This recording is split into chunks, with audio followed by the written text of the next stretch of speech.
Hello नमस्कार, welcome to inculcate learning. Mental health और hygiene के कॉन्सेप्ट्स की हम बात कर रहे थे। 31st जो क्लास थी हमारी जेकेपीएससी को लेके, उसमें हमने बेसिक्स की बात कर ली थी। मेंटल हेल्थ क्या होता है, हाइजीन क्या होता है, उसकी कैरेक्टरिस्टिक क्या होती है, वगैरह वगैरह। ठीक है, आज हम बात करने वाले हैं जी योगा एजुकेशन। सो योगा की क्या इंपॉर्टेंस है जब हम मेंटल हेल्थ की बात करते हैं, या मेंटल डिसऑर्डर्स को प्रिवेंट करने में योगा का क्या रोल रहता है। उससे पहले योगा एजुकेशन, उसकी इंपॉर्टेंस, और उसके साथ साथ जो एलिमेंट्स हैं, मेन एलिमेंट्स योग के, जिनको हम 8 लिम्स भी बोलते हैं। ठीक है, तो वो 8 फोल्ड पाथ, जैसे हम 8 फोल्ड पाथ की बात करते हैं बुद्धिज्म में, वैसे ही ये 8 फोल्ड पाथ या 8 फोल्ड आप लगा लो लिम्स, या 8 लिम्स जो हम, या 8 कंपोनेंट्स, 8 एलिमेंट्स, ये जो है योगा में, उनकी बात हमें करनी है। ठीक है जी। सो इसको डिटेल में डिस्कस करेंगे। योगिक डाइट की भी बात इन्होंने बोला है करने को, तो हम एक बेसिक आइडिया ले लेंगे कि योगिक डाइट किसको बोलते हैं। So this is presented by me Raveena. Videos informative लगे तो इनकलकेट लर्निंग को लाइक शेयर सब्सक्राइब जहां आप कर सकते हैं, इट्स एब्सोल्युटली फ्री। सो देखो योगा, तो ये हमें पता है, षड दर्शन की बात करते हैं हम फिलोसफी में। तो 6 मेजर दर्शन जो है जी, 6 मेजर फिलोसफीज, उन 6 में से एक जो है वो आपका योगा भी आ जाता है जी। ठीक है, तो हमने वैशिष्ट की बात की, जिसमें हम मेजरली साइंटिफिक ऑब्जर्वेशन पे फोकस करते हैं, किसने दी है। न्याय फिलोसफी की बात करते हैं, देन सांख्य फिलोसफी की बात करते हैं, और उन्हीं में से एक आता है जी योग फिलोसफी, जो इंट्रोस्पेक्शन, मेडिटेशन, इन चीजों से रिलेट करता हुआ आपको नजर आएगा, और पतंजलि ने इसकी बात की है। ओके, सो हम योग के ऊपर आज फोकस करेंगे। योग वर्ड या योगा वर्ड जो है, वो होता है ना, इन दो चीजों का योग क्या है, तो वो जुड़ना बेसिकली। ठीक है, तो ये रूट कोज यानी संस्कृत के वर्ड युज से निकल के आया है। युज का मतलब है ज्वाइन, टू यूनाइट, टू योग, तो यानी जुड़ना, आप साथ रहने की बात कर रहे हो। योगा का मतलब टू यूनाइट टुगेदर। ओके, तो इसके अंदर आपको किस तरीके की चीजें नजर आएंगी? Mutual understanding, cooperation, coordination, love, affection, avoiding all the differences, conflicts. तो ये सारी चीजें जो है वो हमें नजर आएंगी जब हम योग की बात करेंगे, जुड़ने की बात करेंगे। ओके, योगा एजुकेशन क्या होगी, इसके बारे में एजुकेट करना। ठीक है, तो होलिस्टिक एजुकेशन रहेगी, जिसमें फिजिकल, मेंटल, इमोशनल, इंटेलेक्चुअल, हर एक एस्पेक्ट पे हम फोकस करेंगे। ओके, जिसकी वजह से जो प्रैक्टिशनर है योगा का, वो ट्रू सेंस में हेल्दी फील करे। तो हमें योगा का, योग एजुकेशन, इनफैक्ट ये जो ministry of human resource and development, जो कि अब मिनिस्ट्री ऑफ एजुकेशन है, तो उन्होंने बोला भी है कि इसके through national institute of education, NCERT ने जो है वो फर्दर इन्फॉर्म भी किया है, जो स्कूल्स हैं सीबीएसई से रिलेटेड, जिनमें क्या एडवाइस किया गया है कि आप एटलीस्ट 2 पीरियड पर वीक, यानी 90 से 120 मिनट हर हफ्ते आपको योगा एजुकेशन से रिलेटेड रखने हैं। ठीक है, तो वो कंपलसरी योगा की बात यहाँ पे की गई है, योगा एजुकेशन की बात की गई है। कैरेक्टरिस्टिक फीचर्स क्या होंगे जो योगी की हम बात करते हैं, जो प्रैक्टिस करता है योगा, तो स्लिम बॉडी रहेगी, ग्लोइंग कॉम्प्लेक्शन रहेगा। वो भी इसलिए कि वो उस इट्स लाइक वो अपनी बेटर पर्सनालिटी या ट्रू इनर सेल्फ को रिफ्लेक्ट कर पाते हैं जब वो योग करते हैं। ओके, क्लियर वॉइस आपको नजर आएगी, आईज उनकी बिल्कुल dazzling eyes, controlled vital energy, और एक बहुत strong digestive power, digestive system आपको उनका नजर आएगा। ठीक है, सो ओवरऑल एक बेटर पर्सनालिटी फिजिकल लेवल पे, मेंटल लेवल पे आपको यहाँ पे एक योगी की नजर आएगी। भगवत गीता की बात करें तो 4 तरीके के योग की बात भगवत गीता में की गई है। जनन योग, देन आपका भक्ति योग, कर्म योग, राजयोग। और भी तरीके के योग होते हैं, जैसे हाथ योग, लय, देन भक्ति योग, मंत्र योग, तो और भी बहुत सारे होते हैं, बट ये 4 कहाँ मेंशन है? भगवत गीता में मेंशन है। ओके, योगा एजुकेशन का ऑब्जेक्टिव क्या रहेगा? ऑब्जेक्टिव या एम्स एंड ऑब्जेक्टिव यही है कि हम शांति लाना चाह रहे हैं अपने दिमाग के लेवल पे, स्ट्रेस फ्री होना चाह रहे हैं, चिंताएं, एंजाइटी, वो सारी चीजें ना हो, एक बैलेंस्ड लेवल पे हमारी माइंड, बॉडी, सोल जो है वो काम करे बेटर तरीके से। जो और टैलेंट है हमारे, क्योंकि अगर हम काम रहेंगे बेटर तरीके से, प्लान्ड वे में, मेंटली स्ट्रांग रहेंगे, तो आप बेटर एक्सप्लोर कर पाओगे कि आपके अंदर और क्या क्या इंट्रिंसिक टैलेंट है, या क्या आप एक्सट्रिंसिकली कर सकते हो उन चीजों को ठीक करने के लिए। ओके, देन आप साउंड हेल्थ जो है चाह रहे हो, स्पेशली मेंटल हेल्थ की हम बात करते हैं। To train the body and mind, किस तरीके से? फ्लेक्सिबिलिटी लाने वाले तरीके से, कि आपको रिजिडिटी अवॉइड करनी है, आपको फ्लेक्सिबिलिटी लेके आनी है। ओके, इम्यूनिटी डेवलप करने के लिए, पावर, यानी जो होता है ना, एक इम्यूनिटी डेवलप के साथ साथ आपको पावरफुल फील हो, ठीक है। सो वो रेजिस्टेंस पावर आपकी बहुत ज्यादा हो, जैसे वो होता है ना तप करने लग जाते हैं योगी बैठ के बर्फ में, तो वो एक रेजिस्टेंस पावर है उनकी कि वो ठंड को रेजिस्ट कर रहे हैं। ओके, सो वो इम्यूनिटी डेवलप करना, रेजिस्टेंस पावर अपने अंदर बनाना, वो सारे योगा एजुकेशन की वजह से हो पाएंगे। मेन एम एंड ऑब्जेक्टिव्स की बात करेंगे तो ये आएगा यहाँ पे।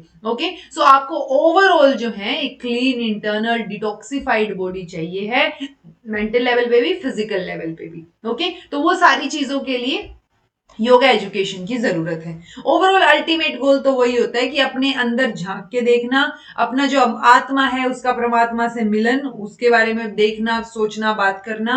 देन आपका जो बिल्कुल छोटे लेवल पे चीजें होती हैं और जो बड़ी लेवल पे चीजें होती हैं उनके बीच में एक गैप या ब्रिज बना के रखना। Then to attain liberation, ultimately nirvana, kaivalya, moksha, इसकी बात हम करते हैं ताकि जितनी भी चिंताएं हैं, एंजाइटीज हैं, उन सारी चीजों से हम फ्री हो सके। तो बेसिकली हम केयर फ्री होना चाह रहे हैं यहाँ पे। और अल्टीमेटली जो भी वर्ल्ड में लाइफ जी रहे हैं उसकी सफरिंग्स हैं, उन सब से निजात पा लेना, छुटकारा पा लेना और ट्रू नॉलेज के ऊपर फोकस करना। ठीक है जी, अल्टीमेट गोल यही रहेगा। देन योगा एजुकेशन जो है वो बच्चों को सेल्फ डिसिप्लिन करने में, सेल्फ कंट्रोल लाने में भी हेल्प करेगी। देन एक होता है ना इमेंस अमाउंट ऑफ अवेयरनेस उनको रहेगी चीजों के बारे में, concentration, high level of consciousness वहां पे अवेलेबल रहेगी। ये योगा एजुकेशन की हेल्प से बच्चों में आपको ये क्वालिटीज नजर आएंगी। Okay, main M and education का इसका योगा एजुकेशन का हम ओवरऑल कंक्लूड करें जो हमने ऊपर बात की थी। तो गुड फिटनेस रहे, मेंटल हेल्थ, अच्छी मेंटल हेल्थ को हम प्रैक्टिस करना चाह रहे हैं, so practice good mental health. ठीक है। देन पोजेस इमोशनल स्टेबिलिटी, तो आप में इमोशनल स्टेबिलिटी हो, आप बहुत ज्यादा हाईली अनस्टेबल या बिल्कुल लो लेवल पे ना हो इमोशनल स्टेबिलिटी की, या इमोशनल की बात आए जब, ठीक है, या एम्पैथी की बात आई। मोरल स्पिरिचुअल वैल्यूज को इंटीग्रेट करना है, हायर लेवल ऑफ कॉन्शियसनेस आपको अटेन करना है। ठीक है, तो आपका सराउंडिंग भी उस वे में बेटर होना चाहिए। तो ये सारे की सारी चीजें अगर इंटीग्रेटेड मैनर में चलेंगी तभी हम वेलनेस पे या मेंटल हेल्थ पे या ओवरऑल हेल्थ के ऊपर फोकस कर पाएंगे। ओके, ओवरऑल बात करते हैं हम जब योगा एजुकेशन की बात करते हैं कि होलिस्टिक एजुकेशन है, हर एक एस्पेक्ट के ऊपर फोकस करना चाह रही है। जितने भी वर्ल्डली पेन, प्लेजर या सफरिंग्स हैं वो सारे के सारे दुख जो है वो यहाँ से चले जाएंगे। देन बेस्ट तरीका है योगा जो है वो टेंशन फ्री लाइफ जीने का। योगिक प्रैक्टिसेस जो है वो सिर्फ आपकी ये हेल्थ को ही इंप्रूव नहीं करती बल्कि आपकी मेंटल कंसंट्रेशन को भी इंप्रूव करती है, इंक्रीज करती हैं उसको। ठीक है, मेमोरी पावर को इंक्रीज करती है, आपकी रेजिस्टेंस पावर को इंक्रीज करती हैं। ठीक है, तो वो सारी चीज जिस तरीके का सहिष्णुता का, इंटॉलरेंस का जो माहौल हम आजकल देखते हैं, सो उसके लिए अगर हम संसार को बचाना चाह रहे हैं तो एक ही तरीका नजर आता है, दैट इज योगा। ओके, और आप देखते भी होंगे कि इंटरनेशनल योग डे सेलिब्रेट किया जाता है 21 जून को, तो कैसे कैसे जो है उसको और स्प्रेड किया जा रहा है। तो एक बहुत बड़ा इंटरनेशनल अफेयर जो है वो शो किया जाता है जब भी योगा ये अपना इंटरनेशनल योग डे आता है। ओके, देन है जी बेस्ट मेथड है ये सुपर नॉर्मल पावर्स जो है वो अचीव करने का, इंडिविजुअल सेल्फ को जानने का, सेल्फ रियलाइजेशन का। बट जब हम योगा की बात करते हैं तो दिमाग में सिर्फ आसन आते हैं, बट आसन से कहीं परे, मतलब जो आसन मतलब फिजिकल पोस्चर्स, तो वो फिजिकल पोस्चर्स तक लिमिटेड नहीं है, ना ही ब्रीदिंग टेक्निक्स तक लिमिटेड, तो सारी चीजें आ जाती हैं इसके अंदर। और वो कौन कौन सी चीजें आ जाती हैं, वो ये सारी चीजें आ जाती है। 8 फोल्ड योगा या अष्टांग योग की हम बात करते हैं तो ये चीजें आती हैं। यम आ जाता है जी जब योग की बात करेंगे, यानी कैसे आप अपनी माइंड, बॉडी, स्पीच के ऊपर कंट्रोल रखेंगे, कैसे आप सोच समझ के आराम से बात करेंगे। ओके, काम रहेंगे। सो अहिंसा, कोई नॉन मतलब वायलेंस का केस नहीं होना चाहिए, अहिंसा रहेगी। अहिंसा सीखते हैं हम, यम में भी ये 5 तरीके के यम की हम बात करते हैं। ट्रूथफुलनेस की, सत्य की, सच की बात करते हैं। असत्य की बात करते हैं, यानी नॉन स्टीलिंग, चोरी नहीं करनी है। सेलिब्रेट रहने की बात करते हैं, ब्रह्मचार्य रहने की बात करते हैं। नॉन पोजेशन, कोई भी जो वर्ल्डली प्लेजर है उससे दूर रहने की हम बात करते हैं, कोई पोजेशन नहीं होगा, सो अपरिग्रह, नॉन पोजेशन। देन 5 नियम है जी कैसे आप रहेंगे, कि गुड कंडक्ट को पोजेस करने के क्या रूल्स हो सकते हैं। तो शौच यानी क्लीनलीनेस, साफ सफाई रखेंगे, कंटेंट रहेंगे, आप संतोष रखेंगे मन में। तप रहेगा, पावर ऑफ टॉलरेंस, ठीक है, जैसे वो पावर रेजिस्टेंस पावर हम डेवलप कर रहे थे तो वैसा ही है ये। स्वाध्याय, इसमें आप खुद स्टडी करने की बात कर रहे हो तो इसमें यूजुअली रिलीजियस स्क्रिप्चर स्टडी करने पे फोकस किया जाता है। ईश्वर परिनिधान है यानी भगवान को याद करेंगे। सो ये 5 जो है वो नियम है संसार में जीने के। देन तीसरा नंबर पे आता है आपका योगा या आसन, ठीक है, तो वो एडवांस्ड स्टेज है योगा की, इसमें आप डिफरेंट डिफरेंट पोस्चर्स करते हो फिर, ओके। उसमें फर्दर प्राणायाम आ जाएगी जी। प्राणायाम में आप ब्रीदिंग कंट्रोल की बात करते हो जिसके अंदर पूरक, कुंभक और आपका रेखा, यानी कि पूरक में कि आपने कितना इनहेल किया है। यूजुअली क्या होता है, जितना टाइम आपने इनहेल करने में लिया उतना ही आप एक्सहेल में लेंगे, लेकिन बीच में जो रिटेन करके रखेंगे ब्रेथ को वो एटलीस्ट हाफ तक, कि मैंने धीरे धीरे करके 4 सेकंड लगाए इनहेल करने में, तो एटलीस्ट मैं 2 सेकंड 2.5 सेकंड तो रोक के रखूं सांस को और उसके बाद मैं एक्सहेल करूं, ठीक है। देन है जी प्रत्याहार, टर्निंग इनवर्ड भी बोलते हैं। यहाँ पे आप जो ऑब्जेक्ट्स के प्रति आपका पैशन है उसको आप कंट्रोल में लेके आते हो, अपने अंदर झांकने की कोशिश कर रहे हो। धारण की बात रहेगी कि आप जो है एक एक जगह पे ध्यान मेंटेन करोगे। ध्यान वर्ड जब यूज होता है तो वो एक स्टेप अहेड है इससे, ठीक है। इसमें जो है वो इंसान सक्सेसफुल हो जाता है बहुत लंबे टाइम के लिए एक चीज के ऊपर कंसंट्रेट करने के लिए। और फिर समाधि वाली स्टेज में तो बिल्कुल ऐसे मॉडिफिकेशन ऑफ चित्त वाली सिचुएशन आ जाती है कि इसके अंदर आप जो है समाधि में आप कंप्लीटली मेडिटेशन के आखिरी स्टेज पे जा चुके हो, ओके। सो ये 8 है जी, 8 फोल्ड पाथ, ये आपको एज इट इज याद हो, सीक्वेंस में याद हो। अब योगा का क्या रोल रहेगा, तो देखो एज सच तो नहीं होता कि पर्टिकुलरली ये योग कर लो तो फिर आपका जो है रामबाण इलाज है कि कोई मेंटल डिसऑर्डर ठीक हो जाएगा, नहीं, बट इससे बेटर होती है चीजें। 2 मेंटल डिसऑर्डर आपके मेंशन कर रखे हैं, साइकोसिस और न्यूरोसिस। दोनों में ही अगर आप देखेंगे तो मेंटल हेल्थ कंडीशन है ये, बट साइकोसिस में लॉस ऑफ कॉन्टेक्ट हो जाता है रियलिटी के साथ, यानी इसमें आप हेल्यूसिनेट करने लग जाते हो, डिल्यूजनल हो जाते हो कि आप चीजें इमेजिन करने लग जाते हो, ठीक है। जैसे आप बैठे हो, आपको ऐसे लगता है सामने बैठ के एक दूसरा इंसान आपसे बात कर रहा है, बट किसी और को पता है कि आप अकेले हो कमरे में, ओके। न्यूरोसिस में क्या रहेगा, आप इमोशनल डिस्ट्रेस में हो, एंजाइटी, डिप्रेशन, सारी चीजें हैं, लेकिन रियलिटी से टच नहीं छूट रहा है इसमें, ओके। तो आपको पता है रियलिटी क्या है, बट आप स्ट्रेस में, एंजाइटी में, वो सिचुएशन में हो। तो साइकोसिस में लॉस ऑफ कांटेक्ट रहेगा, न्यूरोसिस में कनेक्टेड रहते हो आप। यहाँ पे एंजाइटी, डिप्रेशन, ये सिम्टम्स नजर आएंगे। यहाँ पे हेलुसिनेशन, डिल्यूजन, डिसऑर्गेनाइज थिंकिंग ये नजर आएगी। ये जनरली ज्यादा सीवियर होता है, न्यूरोसिस कम सीवियर होता है, बिकॉज आपने रियलिटी से कॉन्टेक्ट अभी छोड़ा नहीं है, ओके। साइकोसिस के एग्जांपल्स की आप बात करोगे, शिजोफ्रेनिया या बाइपोलर डिसऑर्डर की बात करते हैं। न्यूरोसिस में नॉर्मली जो एंजाइटी डिसऑर्डर्स या डिप्रेशन है वहां तक हम सीमित रहते हैं, ओके। और योग जो है वो एक बहुत प्रॉमिसिंग इंटरवेंशन नजर आता है जब भी शिजोफ्रेनिया या एंजाइटी, डिप्रेशन, इन चीजों की बात आती है, ओके। सो क्योंकि ये कॉस्ट इफेक्टिव भी है, इजी टू इम्प्लीमेंट है, आपको घर बैठ के योगा ही तो करना है, ठीक है। सो वो बेटर फील करवाएगा आपका, ऐसा सब लोगों का या जिन जो प्रैक्टिशनर्स हैं उनका कहना है, ओके। हेल्थ और योगा की बात करोगे तो ऑब्वियसली हेल्थ जो है वो 5 चीजों पे डिपेंड कर रही है। पहला है फूड, आहार, देन विचार, क्या सोचते हो आप, देन व्यायाम, योग या एक्सरसाइज आप कर रहे हो या नहीं, विहार, आपका लाइफस्टाइल क्या है, और विराम मतलब रिलैक्सेशन, ओके। तो ये 5 चीजें हैं जो आप ध्यान रख सकते हो कि जब भी हेल्थ की बात आए तो ये 5 चीजें आपको पता हो। योगा की हम बात कर ही रहे हैं, हमें आहार की भी बात करनी है, ओके। योगिक थेरेपी जो है वो किस पे एम्फेसाइज करती है, वो पेशेंट को ट्रीट करने पे फोकस करती है, ना कि डिजीज को। यानी अब पेशेंट की कैसे उसका जो है वो स्ट्रेस रिड्यूस किया जाए, कैसे जो है उसकी इम्यूनिटी डेवलप की जाए, कैसे उसका बिहेवियरल पैटर्न या एटीट्यूड है लाइफ की तरफ उसको ठीक किया जाए, कैसे आप उसका ओवरऑल लाइफ स्टाइल जो है वो इंप्रूव करेंगे। तो आप देखिए इसमें कहीं पर भी फोकस नहीं है कि आप कोई बीमारी ठीक कर रहे हो, नहीं, आप इंसान को ठीक कर रहे हो, उसका डिसिप्लिन ठीक कर रहे हो, उसकी लाइफ के अंदर वो कैसे चल रहा है तो उसकी लाइफ को डिसिप्लिन करने की कोशिश कर रहे हो, ओके। तो योगा थेरेपी इनफैक्ट एक ब्रांच भी होती है, ये साइंस की ब्रांच है which deals with the yoga techniques, किसके लिए, डिफरेंट डिफरेंट डिजीज के ट्रीटमेंट के लिए। इसके अंदर 5 प्रैक्टिसेस हैं, अगर आपको ध्यान हो तो ये जो कोश हैं ये हमने वेदांत फिलोसफी में पढ़े हैं। तो अन्नमाया कोश प्रैक्टिस, प्राणमाया कोश प्रैक्टिस, देन मनोमाया कोश, विज्ञान माया कोश, या फिर आपका आनंद माया कोश प्रैक्टिस, ठीक है। क्या क्या प्रैक्टिसेस इनमें होंगी, ठीक है। जैसे आप यहाँ सूक्ष्म व्यायाम की बात कर रहे हो, क्रिया की बात कर रहे हो, योगिक डाइट की बात कर रहे हो, ओके, सो ये अन्न माया कोश के अंदर आ गई। तो इसकी अगर हम डिटेल में बात करें तो डाइट यानी प्रॉपर फूड होना चाहिए। सो ये कि आपका छंदोग्या उपनिषद में भी मेंशन है कि डाइट जो है that is required for development of persons body. ठीक है, diet not only has an effect on body but वो माइंड के ऊपर भी इफेक्ट डालती है। सो डाइट का बहुत इंपॉर्टेंट रोल होता है। तो डाइट को मिताहार की बात की गई है, यानी मॉडरेट लेवल की डाइट की बात करते हैं। ये आपके हठ योग प्रादीपिका में भी और ये आपका भगवत गीता है उसके अंदर भी। भगवत गीता में भी सात्विक भोजन की बात की गई है। जब आप किसके जो योगा वगैरह प्रैक्टिस करते हैं तो वो सात्विक भोजन ले। सात्विक भोजन जो है वो आपकी लाइफ की प्योरिटी, चीजें, स्ट्रेंथ, जॉय, वो सारी चीजों को एनहेंस कर देगा। ओके, मिताहार मॉडरेट डाइट जो है उसके अंदर भी यही चीजें हैं। ठीक है, एग्री मतलब बैलेंस्ड डाइट आप ले रहे हो एक तरीके से।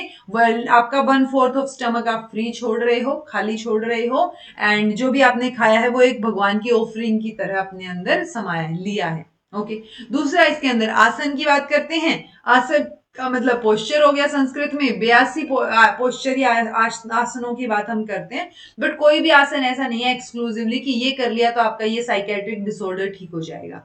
ओके, बट चीजें इंप्रूव करेंगी। 8 लिम्ब है, उसमें से थर्ड लिम्ब इसको हम मानते हैं आसन को। ओके, सो पतंजलि के अकॉर्डिंग आसन मतलब डिफरेंट डिफरेंट पोस्चर जो which give stability and comfort. तो आप कई बार देखेंगे कि जब आप योग शुरू करते हैं ना, तो जो आपका योगा टीचर है या कभी आपने नेशनल योग, इंटरनेशनल योग डे के ऊपर कभी योग किया हो, तो उस टाइम पे क्या बताया जाता है, आप जब बैठते हो तो अगर आपने स्ट्रेच करना है तो जितना हो रहा है उतना कीजिए, ऐसा बोला जाता है आपसे। ऐसा नहीं बोला जाता कि जो पोस्चर मैं लेके खड़ा हूं बिल्कुल वैसा ही कर दो एक दिन में, राइट। तो ये आपको स्टेबिलिटी और कंफर्ट प्रोवाइड करेगा। By lessening the natural tendency for restlessness, mediating on the unlimited, posture becomes firm, ठीक है, pleasant हो जाएगा posture आपका, better हो जाएंगी चीजें। essential features क्या होंगे, जब भी आप आसन कर रहे हो तो आप step wise करते हो, जैसे आई थिंक 12 स्टेप होते हैं जब हम सूर्य नमस्कार करते हैं। ठीक है, तो वो स्टेप्स आपके सही से होने चाहिए, ब्रीदिंग पैटर्न आपका सही होना चाहिए कि अच्छा अब ये वाला स्टेप करते टाइम आप एक्सेल करोगे या इनहेल करोगे। विजन, पोजीशन, रिलैक्सेशन, तो ये सारी चीजें जो है वो ऑन पॉइंट होनी चाहिए जब भी आप आसन कर रहे हो। आसन करने के फायदे क्या होंगे, तो ऑब्वियसली बेटर चीजें आपको नजर आएंगी, आप ओवरकम कर पाओगे जो भी कॉजेज हैं डिजीज के। ठीक है, आप बेटर फील करोगे, तो बेटर फील करोगे तो डिजीज वैसे ही बेटर हो जाएगी, कि कम हो जाएगी, मतलब आपकी बीमारी नहीं रहेगी। थेरेपेटिकल या फिर साइको फिजियोलॉजिकल बेनिफिट्स भी नजर आते हैं कि जॉइंट्स को लूज कर देता है ये, स्ट्रेच ओपन हो जाते हैं आपके, आराम से रिलैक्स हो जाती है मसल्स आपकी, माइंड को काम ट्रांसक्यूलाइज शांत करने का काम करेगा, फिजिकल रिवाइटलाइजेशन जो है उसको भी इंप्रूव करेगा। देन है क्रियाज, तो 6 यौगिक प्यूरिफिकेशन प्रोसेस जिनको हम क्रिया बोल देते हैं हठ योग में, तो उसके अंदर ये चीजें आ जाती हैं, जैसे धौती, वस्ती, नेति, त्रतका, नाड़ी या फिर कपालभाति। अगर मैं गलत प्रोनाउंस कर रही हूँ तो आई एम सॉरी, बट ये हम पढ़ते हैं। ठीक है, जैसे आपने वो देखा होगा ना, वो नाक में से इधर से डाल के उधर से निकालना और ऐसे साफ करना, वो चीज तो सबने ही देखी होगी कहीं ना कहीं। ओके, सो उन्हीं में से ये क्लासिफिकेशन है। नेजल कैविटी, आईज, तो आप नेजल कैविटी के लिए कौन कौन सी जो है वो ये नेति या धौती क्या क्या कर सकते हो, आईज के लिए क्या कर सकते हो, और गैस्ट्रो इंटेस्टाइनल ट्रैक के लिए आप कौन कौन सी क्रिया कर सकते हो। क्रिया का बेनिफिट क्या होगा, इनर ऑर्गन्स को ये क्लीन करता है, ऐसा योगा का क्लेम होता है। ठीक है, रीस्टोर करता है ये इनर होमोस्टैटिक इक्विलिब्रियम को, कि आपको इक्विलिब्रियम में बैलेंस लेवल पे रखता है।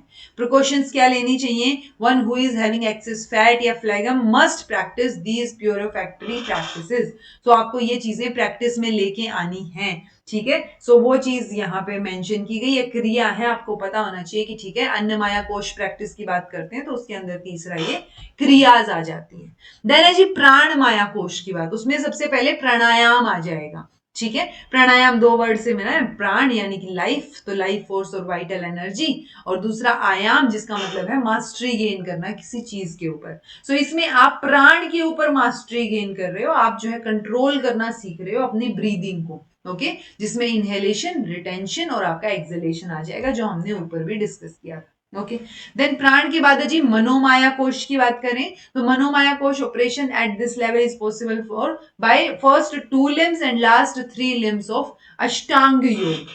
ठीक है, यानी कि जो हमने अष्टांग योग की बात की थी उसमें पहले 2 हैं यम और नियम, और लास्ट के 3 हैं धारण, ध्यान और समाधि। सो ये चीजें मनोमाया कोश प्रैक्टिस के अंदर आ जाएंगी। ओके, वो आपको ध्यान रखना है। देन है जी भक्ति योग। भक्ति योग में मंत्रों का उच्चारण करना, इमोशंस को फील करना। अगर आपने कभी देखा हो, मैंने एक बार देखा है ऐसा कि बहुत सारे जब ये होते हैं ना क्या बोलते हैं ये अपने ब्राह्मण वगैरह, ये सब इकट्ठे बैठ के जब मंत्रोच्चारण करते हैं, एक डिफरेंट लेवल की एनर्जी आ जाती है। ओके, सो वो चीज यहाँ पे मेंशन है। भक्ति योग को भी कैटेगराइज किया गया है काम्य भक्ति और निष्काम भक्ति। सो काम्य भक्ति में devotion toward God for material and personal fulfilment. लेकिन जब आप मटेरियल और पर्सनल फुलफिलमेंट से ऊपर उठ गए तो वो निष्काम भक्ति हो जाएगी। ओके, यूनिवर्सल और इंडिविजुअल मंत्रों मंत्र आएगा जी यहाँ पे, ये मंत्राजार, तो ये अलग अलग मंत्र दे रखे हैं, ओम नमः शिवाय या ओम नमो भगवते वसुदेवाय नमः। तो ये बहुत सारे मंत्र होते हैं, जब आप इनको उच्चारण करते हैं कॉन्टिन्यूटी में तो आपको कुछ बेटर फील होगा, ऐसा बोला जाता है। ओके, मैंने कभी नहीं करके देखा है ऐसा, बट कोशिश की जा सकती है, कभी जरूर करके देखिएगा, टाइम लगे तो। ओके, सो रिपीटेड चैंटिंग जब आप करते हो तो एक पॉइंटेड कंसंट्रेशन होती है, आप सेम चीज, इट्स लाइक ओम नमः शिवाय, ओम नमः शिवाय, आप बार बार वही चीज बोल रहे हो। सो एक पॉइंट आएगा कि बाकी और सारी चीजें आपके दिमाग से निकल जाएंगी। ठीक है, फलानी दोस्त ने क्या बोला था, फलाने पड़ोसी ने क्या बोला था, वो सारी बातें निकल जाएंगी जब आप एक कॉन्टिन्यूटी में उस चीज को चैंट कर रहे हो। तो दैट इज वो पॉइंटेड कंसंट्रेशन वहां पे आ जाएगी। इनके थ्रू आप मेंटल प्रोसेसेस जो है वो भी बैलेंस रहेंगे, एनर्जी जो है वो डिस्ट्रीब्यूटेड रहेगी प्रॉपरली। ठीक है, मेंटल टेंशन जो है वो एलिमिनेट हो जाएंगे, बिकॉज कॉन्टिन्यूटी में आपने जो किया है, रिपीट किया है, उससे थोड़ा सा ब्रेन जो है वो एक ही डायरेक्शन में चला जाएगा, बाकी चीजें नहीं सोचेगा। सो बाकी जो और मेंटल टेंशन है वो आप नहीं सोचोगे। okay, harnessing the right brain functions which are the seat of emotion and creativity, so brain better तरीके से फंक्शन कर पाए, वो चीजों में ये हेल्प करेगा, बेनिफिट रहेगा। ओके, देन है जी विज्ञान माया कोश या विजनन माया कोश भी कई बार इसको बोल दिया जाता है। बेसिक अंडरस्टैंडिंग जो है वो होनी चाहिए जब आप ऑपरेट कर रहे हो इस कोश पे। तो उपनिषद जो है वो ट्रेजर है नॉलेज का। लैक ऑफ इनर जर्न या ज्ञान which is responsible for many wrong habits and agitation. So वो कमी जब हम बात करते हैं ना, उसकी बात हो रही है यहाँ पे कि कहाँ पे कमी रही है, किस में आपको इनर लैक है उस पर्टिकुलर चीज की। ठीक है, जो कि फिर गलत हैबिट्स में आप जा रहे हो। ओके, हैप्पीनेस एनालिसिस की बात करेंगे तो आनंद मीमांसा की बात आ जाएगी। To understand the nature of bliss, that is यानी inner peace, happiness comes from within. ठीक है, तो वो किसी मटेरियल पोजेशन या फिजिकल एंजॉयमेंट के लिए नहीं होता है। हैप्पीनेस एनालिसिस में ये मानते हैं कि हैप्पीनेस अंदर से आती है। ओके, अगर we have never analysed our self completely, अगर हम एनालाइज करेंगे खुद को तो बेटर होंगी चीजें। Okay, we tend to assume that happiness is in the object of enjoyment. जैसे जामुन, if you have more jamun you may not be happy. Complete happiness is a state of silence, ठीक है, where one is no longer troubled by unnecessary thoughts. So और बाकी चीजें आप सोच ही नहीं रहे हो, वो हैप्पीनेस है। ऐसा जरूरी नहीं है कि आपके पास ज्यादा चीजें हैं, ज्यादा हैं तो आप हैप्पी हो जाओगे, नहीं। जिसके पास ज्यादा पैसा है जरूरी नहीं है वो खुश है। ओके, सुख इज नॉट इन, सुख is inside not in outside. तो आपके अंदर ही है, यही सीक्रेट है हैप्पीनेस का, कि आपकी हैप्पीनेस इज अ चॉइस। आप खुश रहना चाहते हो तो आप रहोगे, अगर नहीं रहना है तो सारी चीजें सही होते हुए भी आप नहीं रहोगे। ओके, देन है जी आनंद माया कोश प्रैक्टिस। ये बिल्कुल इनर सेल्फ मेडिटेशन वाले लेवल पे, सेल्फ रियलाइजेशन वाले लेवल पे आ जाएंगी चीजें। कर्म योग के कॉन्सेप्ट की बात करोगे तो कर्म योग इज द योग ऑफ एक्शन, जहां पे आप काम के बारे में बात करते हो। So action done in a special वे जिसको हम बोलते हैं, so means the action done with meditative awareness, आपको चीजें पता हो। ठीक है, मेडिटेटिव अवेयरनेस, सर्विस और नॉन अटैचमेंट के साथ आपको चीजें करनी है, ये कर्म योग है। देन चौथा है नॉन एक्सपेक्टेशंस। कोई भी एक्टिविटी आप कर रहे हो फल की चिंता किए बिना करोगे तो बेटर रिजल्ट्स निकल के आएंगे। तो आप रिजल्ट्स को के लिए क्रेव मत करो, आप फोकस करो काम करने के ऊपर। Okay, appropriate life direction, direction को एक प्रॉपर लाइफ को एक प्रॉपर डायरेक्शन देना, पॉजिटिव एटीट्यूड रखना, एफिशिएंट होना किसी काम में। देन ये आपका एक्वेनिमिटी यानी बैलेंस ऑफ माइंड, जब भी आप चाहे सक्सेस हो चाहे फेलियर हो, कोई क्रिटिसाइज कर रहा हो कोई प्रेज कर रहा हो, वो होता है ना सम रहना, यानी कि न्यूट्रल रहना सारी चीजों में। नॉन ईगो इन्वॉल्वमेंट या all our activities surrender to the higher power, जो भी हम चीजें कर रहे हैं वो भगवान की उससे ही कर रहे हैं, ऐसा सब सोच के चलना। ठीक है, तो ये कर्म योग के कंपोनेंट्स हैं। रोल क्या रहेगा जब मेंटल डिसऑर्डर्स की बात आती है, तो ऑब्वियसली योगा थेरेपी का बहुत बड़ा रोल माना जाता है कि डिप्रेशन में, एंजाइटी डिसऑर्डर्स या साइकोसिस, इन चीजों को ठीक करने के लिए। ओके, कि एक जब आप मेडिटेशन करते हो, योगा करते हो, सो ये चीजें प्रिवेंट कर सकते हो आप। तो योगिक लाइफ अगर आप लीड करते हो तो ये चीजें नहीं होंगी। ठीक है जी। सो योगा का एक इंपॉर्टेंट रोल माना जाता है, ऑल्दो ऐसा नहीं है कि कोई पर्टिकुलर ये योगा आपने कर लिया, ये आसन कर लिया तो जो है कंप्लीटली आपकी लाइफ बदल जाएगी सिर्फ एक आसन से, नहीं। कंप्लीट चीजें हैं, जैसे हमने ये 8 फोल्ड योगा की बात की थी, ये 8 एलिमेंट्स की बात की थी, यम नियम इन सारी चीजों की। तो आसन पे पहुंचने से पहले यम और नियम पे भी फोकस करना है। सो वही चीजें हैं, ओवरऑल आप देखेंगे सो बेटर करेगा ये आपकी लाइफ को, आपको कंसंट्रेटेड मेडिटेशन की तरफ लेके जाएगा और आपकी लाइफ और बेटर होगी, स्ट्रेस से दूर जाती जाएगी। ओके, सो आई होप आपको ये लेक्चर हेल्पफुल लगा। This was all about today. Thank you so much for watching. Be happy, keep smiling, subscribe to Inculcate Learning because it is absolutely free. Be consistent in your efforts. Take care. See you in next class.